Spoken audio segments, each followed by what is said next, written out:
Now everybody, it is finally happening. $750 stimulus payments have been confirmed, and these new relief checks will be going out very soon to all eligible Americans. So the new fourth stimulus check timeline is also being negotiated on, as well as when the next stimulus payments will be going out and who will be eligible for them. So here's some good news. Maine taxpayers could be getting a direct check for $750 from the state as part of a proposal from the governor and a supplemental budget of the state. This is thanks to an expected upgrade to the state's general fund from the Revenue Forecasting Committee. The upgrade is expected to be $411.6 million. Governor Mills says she wants to give half of the new revenue projections back to Maine people, which amounts in about $205.8 million. That's in addition to the $411 million she previously proposed to give back, racking up a total of $618.8 million, to be given out to 800,000 eligible Maine taxpayers. And that's something the governor's administration says is consistent with the calls of Republican lawmakers. State officials have said in a statement these new revenue projections could come during uncertain economic times nationally. Just in the last weeks, the cost of oil has increased from $72 to over $100 per barrel. Inflation, as measured by the Consumer Price Index, has reached its highest point in 40 years, and the Maine legislature still has to approve the governor's proposal. If approved, direct checks are expected to go out very soon, which is really good news. And according to the Biden administration, consumer prices are rising at their fastest pace in decades. And that inflation has been the most acute in household staple items like food, housing, and transportation, making it hard to escape the budgetary sting. The Consumer Price Index jumped 7.9% in February relative to a year earlier, the largest 12-month increase since January 1982. The U.S. Department of Labor has said that shelter, gasoline, and food were the largest contributors to this increase in overall prices in February. These three categories were the largest components of household budgets in 2020. Together, they accounted to 63% of total expenses.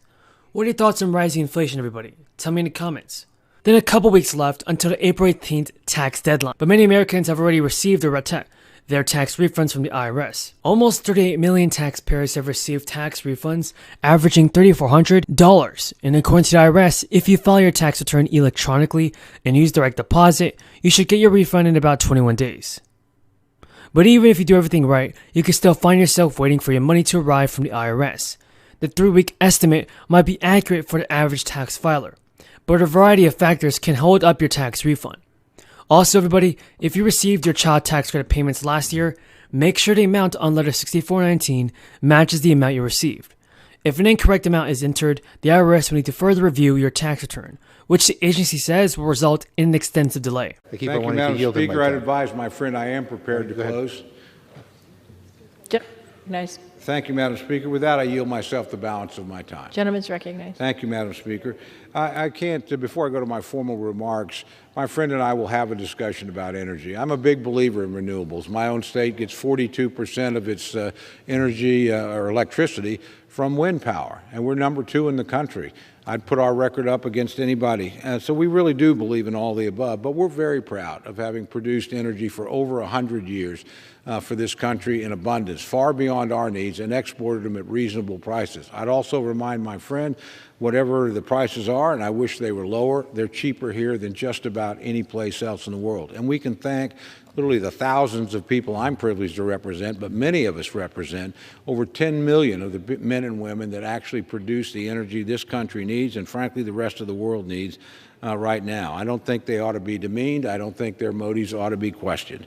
They are an extraordinary group of people, and they are patriotic and step forward whenever we need them. When times are bad, nobody seems to care what happens to them.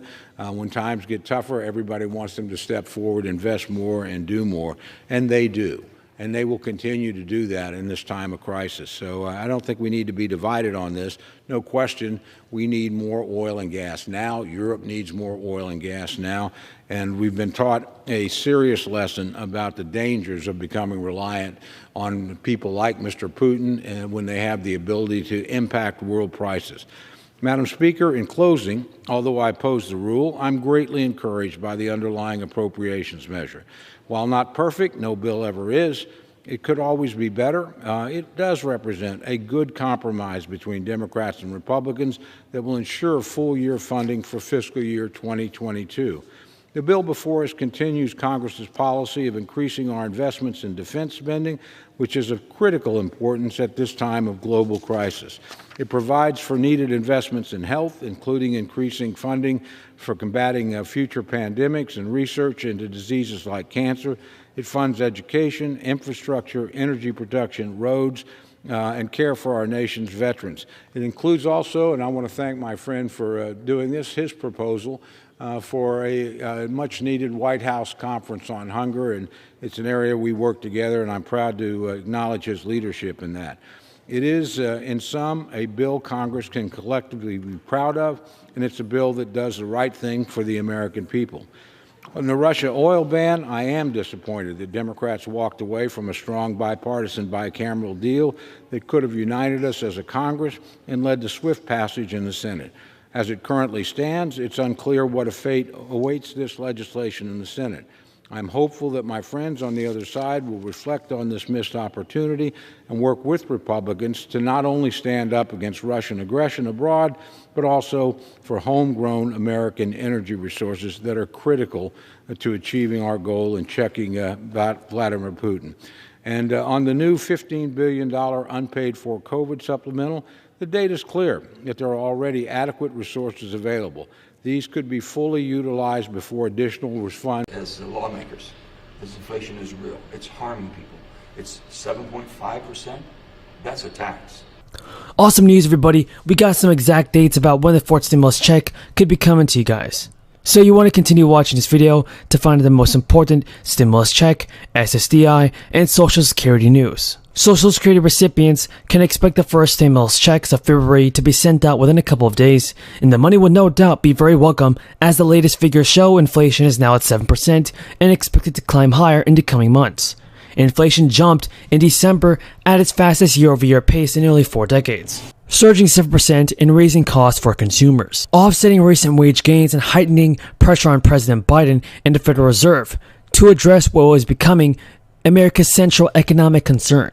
It's really crazy to see how much prices have spiked during the economic recovery. Gas prices, while declining a bit from November to December, have surged in the past year. Grocery stores and businesses have been recently increasing as well. But the prices have wiped out the pay increases that many Americans have been receiving, making it harder for households to keep up with this. Social Security checks have seen a boost because of the 5.9% COLA increase. It was the biggest COLA rise in 40 years, and it means that checks will see a $92 increase on average, from around $1,500 to around $1,700. It comes as families with children can automatically get monthly SSI payments worth around $687 on average.